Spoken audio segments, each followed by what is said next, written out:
Hey folks, it's just Amy, and I just wanted to give you a few selection tips and tricks that I've used over the years and would encourage you to try these out as well.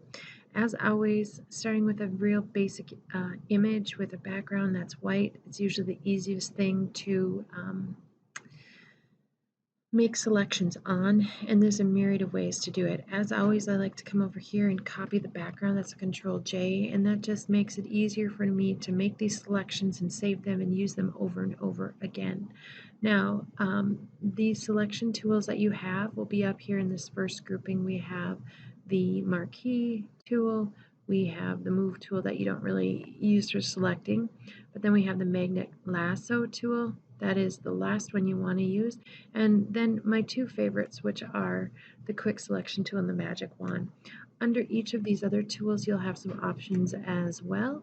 And again, they're easy to use, but the two really good ones are the magic wand and the quick selection tool.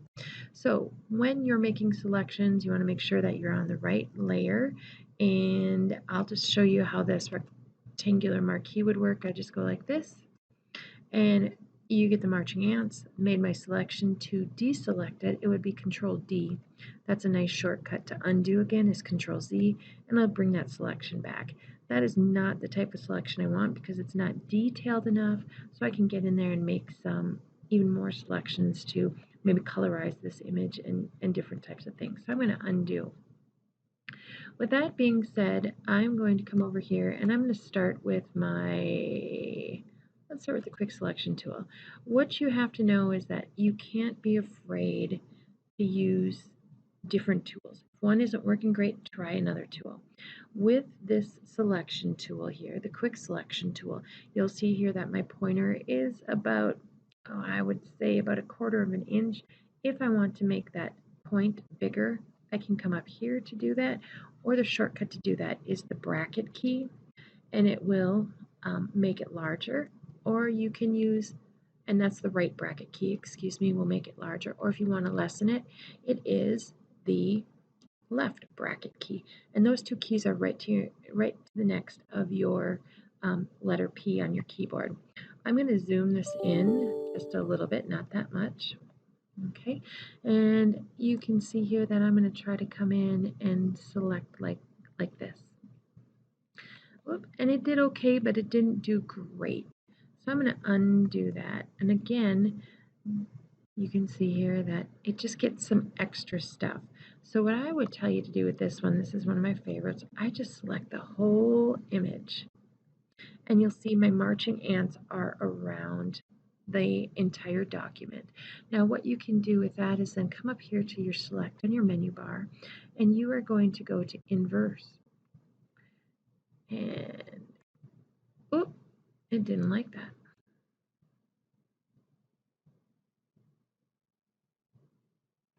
So let's try that again. So no pixels were selected, not the best tool. I think if I go like this,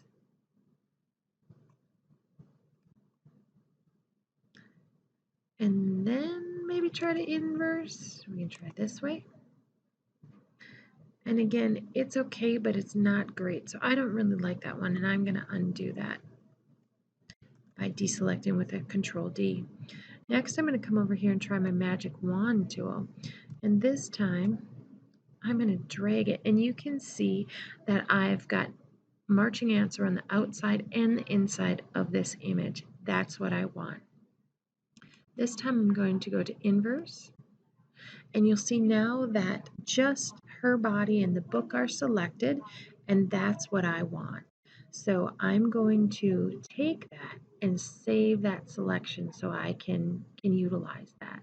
And you just come up here to select and say save selection.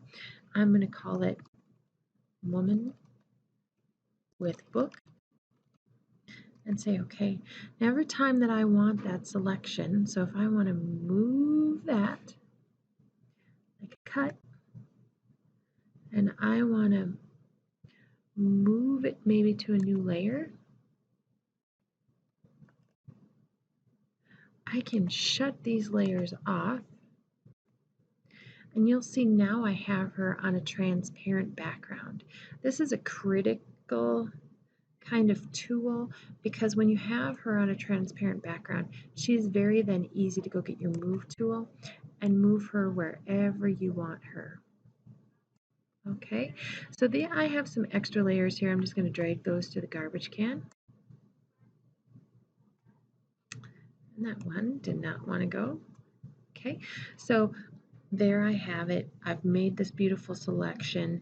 It's on a transparent background. Now I can even do more things to it. Now there's two other things that I want to show you to get back to that selection. This is a little tricky. I'm bringing my mouse into the layer 1 and I just hold down my left normal mouse key and hit control at the same time. I know it's hard to see, but that automatically selected that for me. And you can see those marching ants again. I'm going to deselect. You come in here and you have your finger pointed to that selection. You hold down your mouse key, the normal one, and click with your control key. And this time it doesn't want to work. There she is. So I did control and click, and that selection's being made. I'm going to deselect that. The easier way to do that is to just come in here to select up on your menu bar and load the selection. And now you can see here, here's the document, the channel, and I'm going to say, okay, and there she is. All right. So with that being said, those are some of the tips and tricks that I would use to make selections, make your life easier. And again, don't forget some of those keyboard shortcuts. The ones that I've highlighted today are copying the background, which is Control J, zooming in and out, which is Control plus or minus. And when you're using some of the tools and you want a larger tip, you can use your right bracket to make larger or your left bracket to minimize. Hope these help. If you have any questions on making selections, just contact me. Have a great day.